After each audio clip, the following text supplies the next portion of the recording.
guess you're doing it again next week. Oh, who's your... No, appoint somebody. Okay. Oh, fine. Appoint somebody who maybe hasn't done it so often. Mix it up. Yeah. Theodore? I've done it too many times. You've done it too many times? Well, Kathy, that means it's gonna be you then. I can do it. I got it. Oh, okay. Oh, good. See, I knew if I volunteered, somebody else would grab it. So. Today we have two of the three scheduled speakers. One of them couldn't make it. Part of the International Studies program requirements is to have an international experience. And so today we have two of our International Studies majors, Olivia Schumacher and Grace Duvall, to talk about their international experiences during a time of COVID. And I live vicariously through my majors because they go to some terrific places that I keep hoping that my department will send me to. Matt, maybe you could put in a word. So without further ado then, we have Olivia and Grace to talk about their time in Spain and Tunisia, though we do have a couple of pictures of Alexandra's time in England as well. So Grace and Olivia, come on up.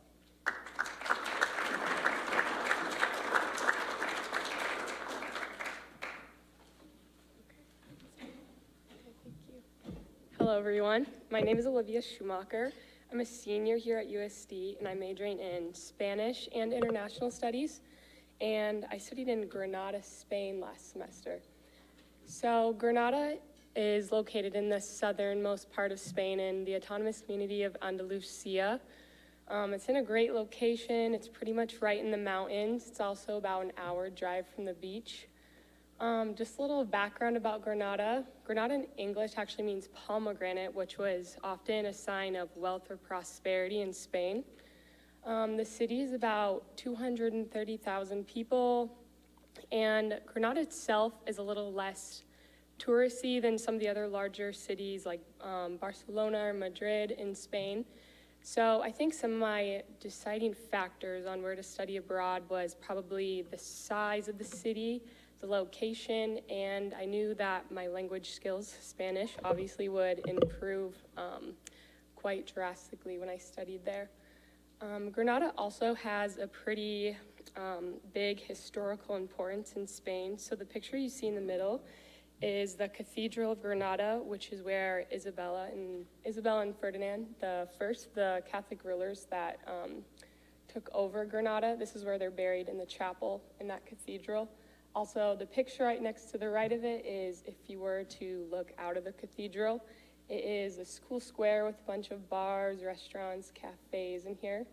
And then this picture all the way to the right, and the last two on the left bottom, are located in the Albaicin of Granada, which is the old Moorish quarter of the city.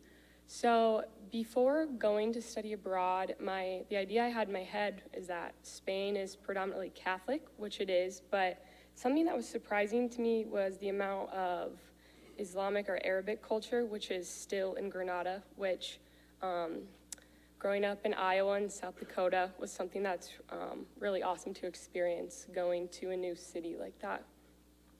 And next here. So something also that some of you may know Granada for is the Alhambra, which is the old Moorish castle in Granada.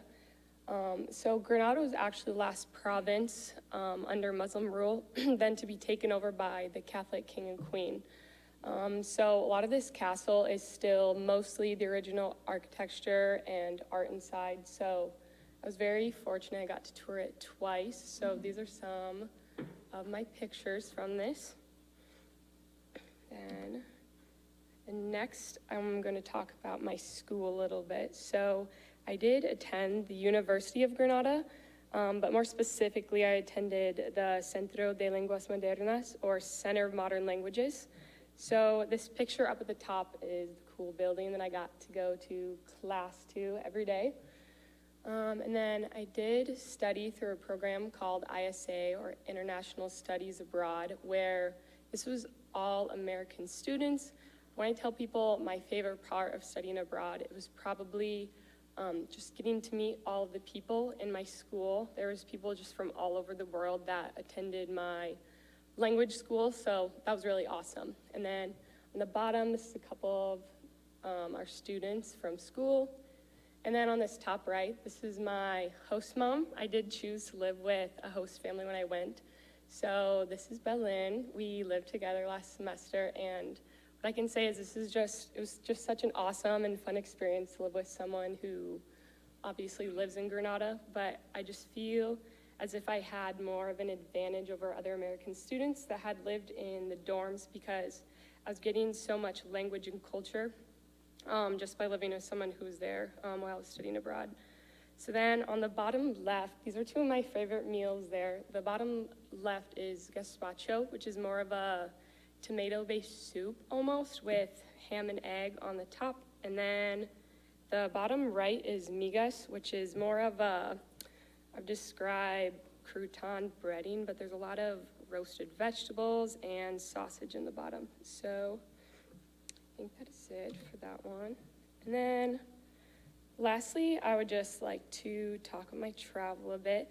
If I had anything to say about COVID, I would say this is the part that mostly was affected. Spain, day-to-day life was pretty normal, traveling, but then I was also fortunate enough, I got to travel to Italy and Portugal, and I could definitely see some of the effects in other countries like Italy. There are more traveling restrictions, but otherwise, yeah, day-to-day life in Spain was pretty normal, and I got to travel through a lot of cities there. But I think this is all I have for mine. Next, Alexandra, right? She studied in England. One of our partners, which is Edge Hill University in central England. And Ormskirk is one of the kind of traditional classic English cities with, you know, the old Anglican church and the town square. Can you go to the next? Yeah. Edge Hill, we started a partnership with them, I think about 15 years ago. We had a program with Glamorgan in Wales, and the British universities went through a considerable amount of upheaval about 15 to 20 years ago, where they had real financial problems. And you saw some schools closing campuses in other cities. You saw a number of schools coming together and creating a single university. But Edge Hill, luckily, was one of these universities that managed to avoid most of the upheaval, and they were very happy to establish a relationship with USD. It is technically an exchange program, so theoretically, it's a one-for-one exchange. I don't know if we have any students here from Edge Hill now. I would suggest that perhaps there are more USD students who want to go to Edge Hill than Edge Hill students who want to come to South Dakota, just going out on a limb here. But we do get some once in a while, and I think this is where Alexandra got to travel. Conway Castle is one of the, I think it's the Edwardian castles that were built along the Welsh and Scottish coasts. And there's Conway, Carnarvon, Harlech, and a couple others. And Conway is one of the best preserved of the castles. And you can actually go to Carnarvon, which is the official residence, if you will, of the Prince of Wales. And so Prince Charles is there on occasion. Conway is mostly a tourist attraction for people like me who like castles and cathedrals. And Edinburgh, I see that Alexandra was able to go clubbing in Liverpool. I imagine she ran into the Beatles. Edinburgh, if you haven't had a chance to go to Edinburgh, go to Edinburgh. It is an amazing city. And especially when you get to the older part, which is in her pictures, it's just what you imagine from 18th and 19th century Scotland, except now with cars, too many of them. So I think that's the end of Alexandra. She had a very good time. Actually, she did. I did get to talk to her about it. So she really enjoyed it. And it's an opportunity for students to study abroad who perhaps aren't studying a foreign language or don't feel comfortable in immersing themselves in a university that teaches in a non-English language, and she enjoyed her time. Grace, it's all yours. All right. So my name is Grace Duvall. I am a freshman student here studying international studies and anthropology. And my study abroad experience was a faculty-led program over spring break, where actually Dr. Shorn led that trip. So he's not living vicariously through me, he's actually going on the trip this time. I kind of wanted to start off by telling you guys kind of where we went on this trip. So it was an 8-day trip, and we toured all over the country. We started in Tunis, which is the red dot up at the very top, and then we went to Carthage, where we saw ruins, Sidi Bou Said, which is a little bit north, if you can see that.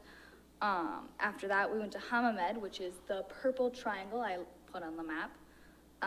Then there was Douga, there was Siliana, which is the little diamond kind of in between Tunisia and Dorsal, Karaoun, Gafsa, Tuzir, Shabika, which is the sort of purple sun that is north of Tuzir, and then Nafta, which is the lightning bolt that is to the west of Tuzir, Chat Jared, which is a giant lake that is there. That's sort of the shapes.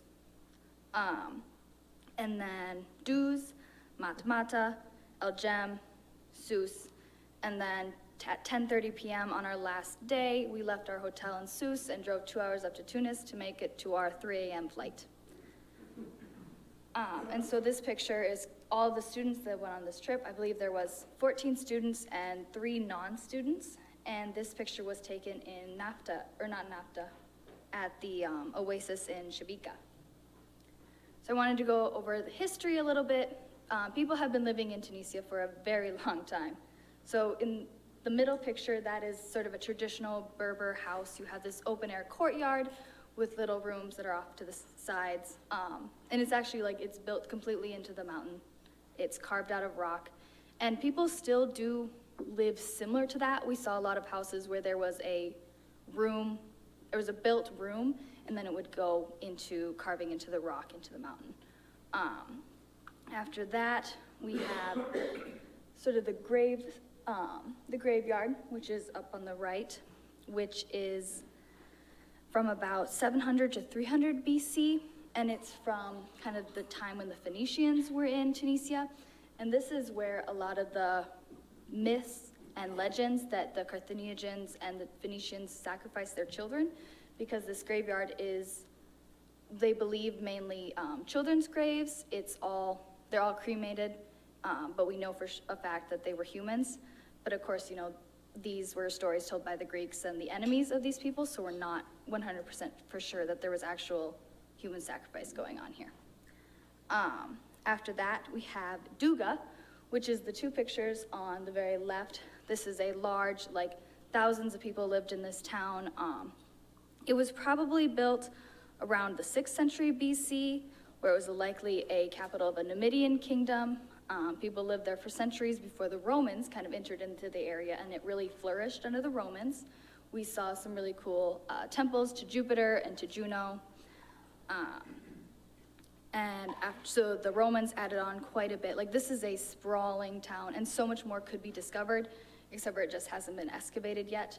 Later in about the 13th century, that's when the Arabs came into North Africa and took control of the area. They added Arab baths to the city. So people have lived in Douga for centuries. It's really cool to see the sort of combination of cultures there.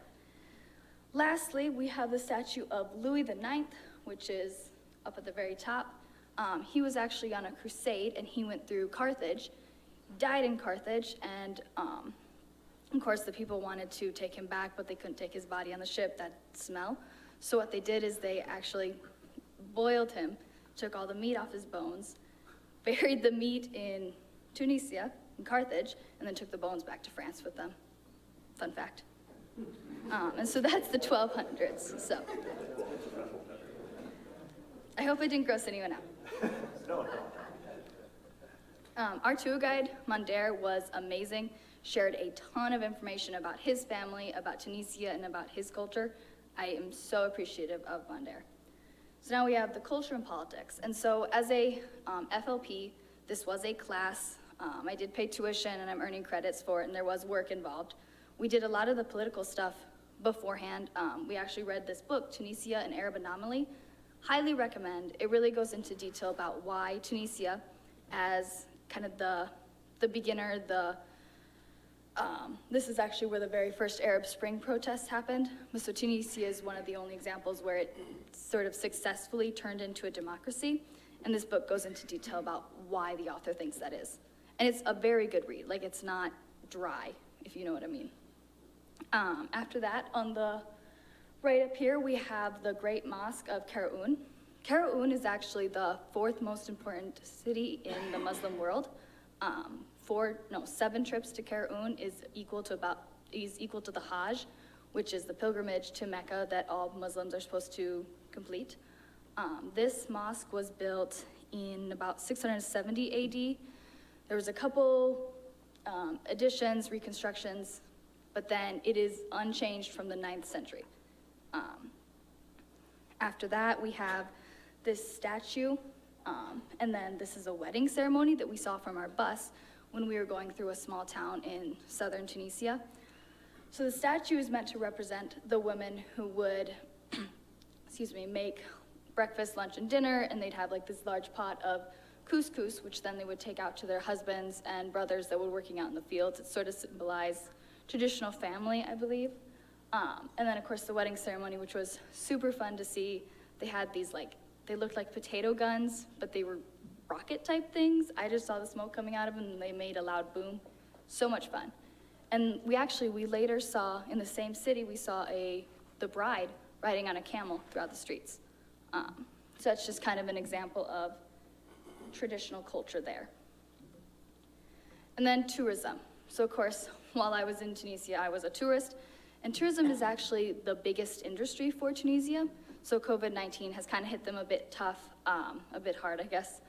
We saw multiple different hotels that had been abandoned, and then a bunch of shops. Like, we'd walk through the Medinas, the markets, and around half of the shops would be closed just because there wasn't tourists. So the shopkeepers were not making money. So on the far right, this is me and 2 other students. We're actually in the Great Mosque of Karaoun. And of course, we dressed rather conservatively, wore headscarves to be respectful.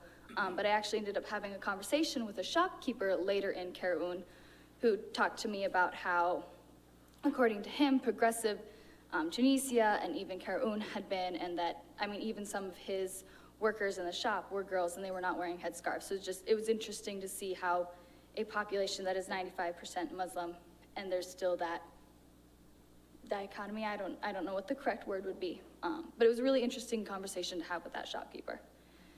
Up at the right, this is me in Sidi Bou Said, which is a very Grecian-influenced town. It's all that blue and the white. A lady, actually, she walked up to me, didn't say anything, and set the peregrine falcon on my shoulder. And I said, okay, we're taking a picture, I guess. And we saw the peregrine falcon people all over the country.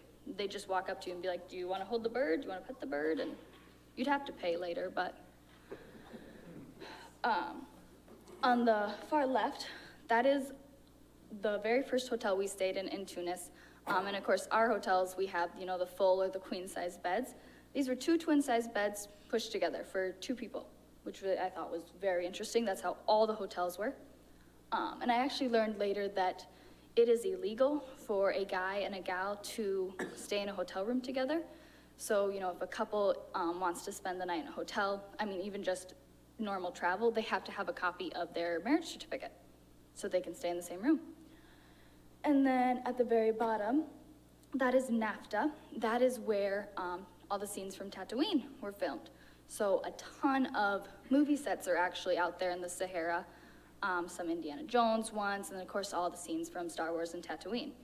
Tatooine is actually a real Tunisian place. It's spelled a little bit different, and then there's rumors that the Tuscan Raiders of Tatooine were actually based off of the Berber cultures in North Africa and Tunisia. It's a rumor, but it's interesting. And then, of course, the top, us on these 4-wheelers, that is in Duz, which is known as the gateway of the Sahara. We just went out to this little outpost sort of thing, and they had camel rides, horse rides, and of course these buggy rides, where we exactly what you would imagine when I say riding through the dunes. You did not see any vegetation, you did not see any buildings, there was just sand. And us, of course, on the four-wheelers. So yeah, that's Tunisia. Does anybody have any questions for Grace or Olivia about their experiences? What did you eat while you were in? A lot of things that I don't really know the name of. I know one thing I did for sure eat was their couscous is a little bit different than ours. Like we have the cold sort of pea-sized couscous. Theirs was hot, very red and spicy, and very, very little. There's a lot of pastries, a lot of bread. Oh, liver was served a couple different times, cow intestines, fish, and some gray oatmeal-like thing. Which was really good, I just have no idea what it was. Sorry.